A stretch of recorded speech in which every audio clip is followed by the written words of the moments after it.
Assalamualaikum warahmatullahi wabarakatuh.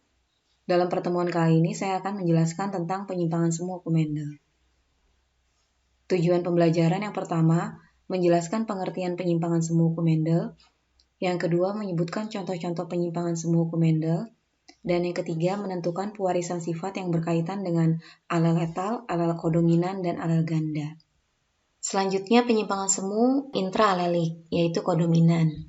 Nah, kodominan merupakan ekspresi dua alel secara bersamaan yang kemudian menghasilkan fenotip yang berbeda. Alel kodominan itu ditulis dengan huruf kapital dengan tambahan huruf lainnya di bagian atas biasanya ya. Nah, contohnya itu pada penentuan golongan darah dan juga warna bulu sapi. Nah, ini warna bulu sapi, fenotipnya ada yang merah, rowan, putih. Cara-cara merah, cawa, putih. Nah, kalau cara cawa jadinya rowan, bukan pink ya, tetapi putih ada totol-totol merahnya gitu. Nah, sama seperti golongan darah MN, IM, M, IN, N, dan IN jadinya MN. Kita lihat nih perkawinan sapi putih, cawa-cawa dengan merah, cara-cara. Gamet yang dihasilkan cawa-cawa, cawa. Cara-cara, cara. Makanya punya anak cara-cawa. Cara-cawa itu rowan. Nah, rowan dikawinkan dengan rowan. Jadinya cara-cawa gametnya ada 2, cara-cawa ini juga 2. Nanti anaknya ada 4.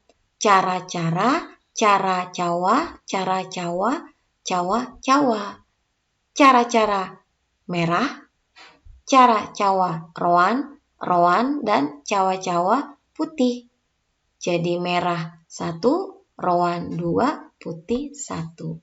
Normalnya biasanya yang seperti ini akan menghasilkan yang monohibrid itu perbandingannya 3:1. Dia 1:2:1. Selanjutnya, dominan tidak sempurna. Nah, dominan tidak sempurna merupakan alel dominan yang tidak menutupi ekspresi alel resesif secara sempurna. Ini bisa dikatakan seperti yang intermediate, sudah dijelaskan di pertemuan sebelumnya. Nah, hal ini mengakibatkan munculnya fenotip campuran. Dia nyampur ya, ngeblend. Nah, contohnya persilangan Mirabilis jalapa merah dengan Mirabilis jalapa putih, bunga pukul 4 ya. Nah, di sini genotip mama fenotipnya merah, Mimi putih. Kalau mami nyampur, jadinya merah muda atau pink. Nah, di sini parentalnya mama gametnya ma, Mimi gametnya mi. Punya anak mami, jadinya warna pink atau merah muda. Mami dikawinkan lagi dengan mami, gametnya ada ma sama mi, disilangkan. Jadilah mami sama mami ketemu mama, mami, mami, mimi. Sehingga merahnya ada 1, merah mudanya ada 2, dan putihnya ada 1. Selanjutnya alel ganda. Alel ganda merupakan gen yang memiliki alel lebih dari 2. Contohnya pada persilangan rambut kelinci sama golongan darah sistem ABO. Tadi mah sistem MN ya, sekarang sistem ABO. Nah, golongan darah sistem ABO itu ada golongan darah A, B, AB sama O atau 0 ya. Nah, ternyata untuk golongan darah A genotipnya 2 macam. Bisa IA-IA, bisa IA-IO. Nah, kalau B juga 2. IB-IB, IB-IO. Kemudian AB hanya 1, IA-IB, dan O-IO-IO. Sekarang kita ambil contoh. Misalnya persilangan golongan darah A heterozigot. Nih, ini heterozigot ya. IA-IO, kalau IA-IA homozigot. Dengan B heterozigot, IB-IO. Bagaimana rasio fenotip pada anaknya? Golongan darah A IA-IO, gametnya IA-IO. Golongan darah B IB-IO, gametnya IB-IO. Disilangkan. IA ketemu IB, jadinya IA-IB. IA ketemu IO, IA-IO. IO ketemu IB, IB-IO. IO ketemu IO, IO-IO. Nah, IA-IO golongan darah A. IBIO golongan darah B, IAIB golongan darah AB, dan IOIO golongan darah O. Jadi rasio fenotipnya ada anak golongan darah A 1, B 1, AB 1, dan O 1. Jadi 1 banding 1 banding 1 banding 1. Jadi kita di sini dengan tahu alel ganda tentang sistem ABO, kita bisa memperkirakan golongan darah kemungkinan anak yang muncul dari perkawinan orang tua dengan berbagai fenotip golongan darah. Kamu bisa coba di rumah ya. Tanyakan bagaimana golongan darah kedua orang tua kamu. Selanjutnya, alel letal. Alel letal adalah alel yang dalam keadaan homozigot menyebabkan kematian pada individunya, baik pada saat embrio ataupun setelah lahir. Jadi yang homozigot itu yang kayak A besar, A kecil. Nah yang kayak begitu itu menyebabkan kematian, tidak bisa hidup. Nah ada juga yang namanya gen subletal. Kalau subletal itu dia menyebabkan kematian tapi waktu mau menjelang dewasa. Contohnya seperti penyakit kelainan darah yaitu talasemia. Nah, letal sendiri nanti dibagi dua, ada alel letal yang dominan, ada alel letal yang resesif. Artinya, kalau gen letal dominan, berarti individu yang meninggal dalam keadaan homozigot dominan, yang AA. Sedangkan kalau AI itu hanya mengalami kelainan atau cacat.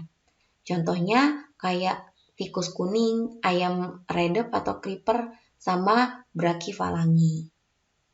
Yang kedua, gen letal resesif, berarti individu yang meninggal itu dalam keadaan homozigot yang resesif, yang A kecil atau II. Sedangkan yang AI itu tidak tampak atau hanya bersifat carrier atau pembawa.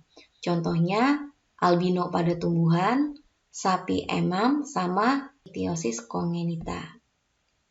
Kita lihat persilangan ayam creeper yang dia itu letal dalam keadaan dominan. Pada saat dia genotipnya caca, tidak pernah dijumpai dalam keadaan hidup. Dia mati pada saat embrio. Karena memang kelainan pada kepalanya, pembentukan pada tulang kepala tidak terbentuk, mata kecil, dan juga rusak. Nah, sedangkan kalau yang genotip caci, itu yang disebut ayam creeper, yaitu ayam yang kaki sama sayapnya pendek. Ini ayam creeper. Kalau cici justru jatuhnya normal. Nah, kita lihat persilangannya. Persilangan ayam creeper caci dengan ayam creeper caci juga. Caci dengan caci, gamet yang terbentuk ca sama ci, ca sama ci. Ca ketemu ca, caca. Ca ketemu ci, caci. Ca ketemu ci, caci. Dan ci ketemu ci, cici. Jadi caca ada satu tuh mati. Caci ada dua tadi, creeper. Dan cici satu normal. Makanya rasio fenotip itu dihitung yang hidup aja. Creepernya 2, normalnya 1. Begitu. Selanjutnya, tikus kuning. Dia juga alel letal yang dominan. Nah, kalau kakak itu yang menyebabkan kematian. Kaki ya tikus kuning, sedangkan kiki dalam keadaan normal. Tikus kuning disilangkan dengan tikus kuning. Kaki dengan kaki. Gamet yang terbentuk ada 2. K sama Ki. Ini juga K sama Ki. Disilangkan K ketemu K jadinya kakak. K ketemu Ki, kaki. Ki ketemu K, kaki. Ki ketemu Ki, kiki. Jadi kakak dia letal yang dominan. Tidak pernah ketemu dalam keadaan hidup. Kuning ada 2. Dan hitam itu normal ada 1. Makanya kuning 2 dan hitam normal ada 1. Karena yang kakak itu letal atau mati. Selanjutnya brachifalangi atau brachydactyly. Dia sama ya, alel letal yang dominan. Contohnya ini keadaan orang dengan jari pendek yang disebabkan tulang-tulang jari pendek dan menjadi satu. Ini gambarnya pendek dan menyatu. Nah, cacat ini diakibatkan oleh gen BA yang bersifat keturunan. Jadi kalau BABA itu letal, ya tidak ditemukan dalam keadaan hidup. Nah, penderita brachifalangi itu yang dia babi atau dalam keadaan heterozigot. Sedangkan yang normal itu adalah bibi. Nah, contohnya persilangan orang yang mengalami brachifalangi babi dengan babi. Gamet yang terbentuk ada 2. Ada babi, ini juga babi. Disilangkan. Ba ketemu ba, baba. Ba ketemu bi, babi. Bi ketemu ba, babi. Dan bi ketemu bi, bibi. Nah, babanya ada satu. Letal, dominan. Dia berarti meninggal. Babi, brakidaktili ada 2. Dan bibi, normal, itu ada 1. Makanya brakifalanginya 2, normalnya 1. Nah, yang letal tidak usah dihitung. Selanjutnya, tanaman yang albino, alel letal yang resesif. Jadi, tanaman yang homozigot dominan, gagah, justru dia hidup. Karena dia menghasilkan klorofil atau zat hijau daun, dia normal. Sedangkan, kalau dia gigi, homozigot dominan, dia albino, tidak ada klorofil, makanya dia dalam keadaan letal. Nah, sedangkan kalau gagi, dia punya daun hijau tapi agak kekuningan. Dia tetap bisa tergolong normal lah, bisa dibilang ya. Nah, di sini persilangan. Tanaman yang heterozigot, AI, disilangkan dengan AI. Gametnya ada A besar, A kecil. A besar, A kecil disilangkan seperti biasa, menghasilkan AA 1, AI-nya 2, dan II-nya 1. Nah, II itu tidak punya klorofil, makanya dia akan mati, letal. Makanya rasio fenotip itu yang hidup aja. Yang hijau ada 1 hijau tua, dan yang hijau muda ada 2. 1:2.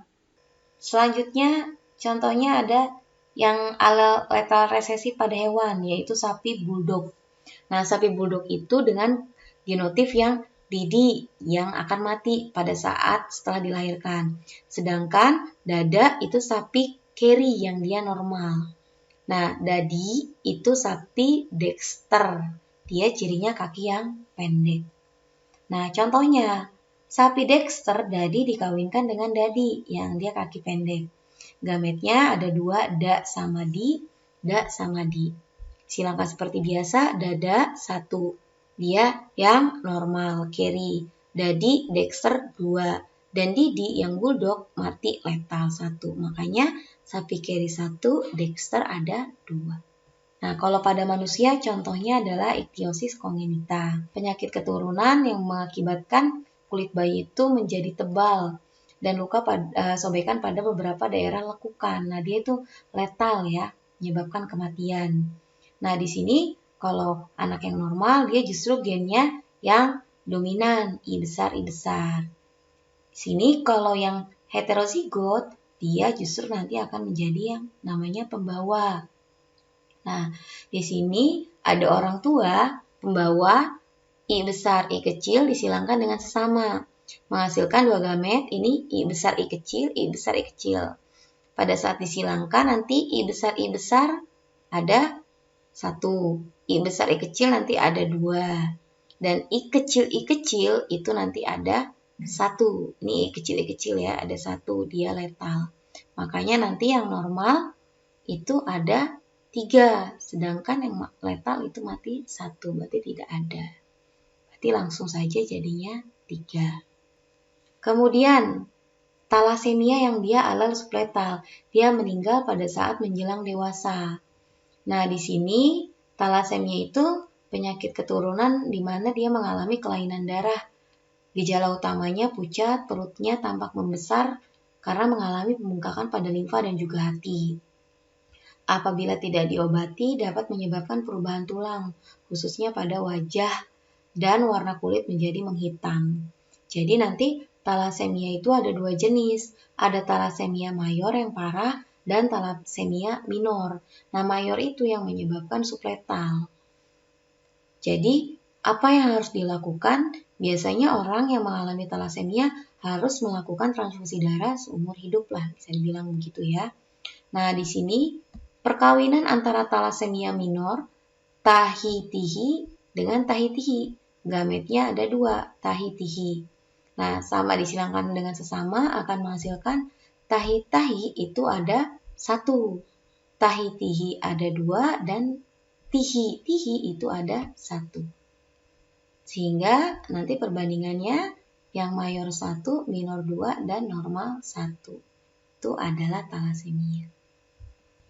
Mungkin itu saja yang bisa saya sampaikan. Mohon maaf apabila ada kesalahan. Akhir kata, Assalamualaikum warahmatullahi wabarakatuh. Terima kasih.